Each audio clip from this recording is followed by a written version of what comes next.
ఉత్తరాంధ్ర కుంభమేళ చక్రతీర్థ స్నానం. కుంభమేళ అనగానే మనకు గుర్తొచ్చేది ప్రయాగ లేదా హరిద్వార్.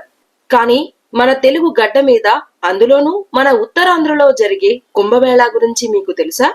అవును, ఇది సామాన్య జనవాహిని కాదు, ఇది శివనామ సునామీ.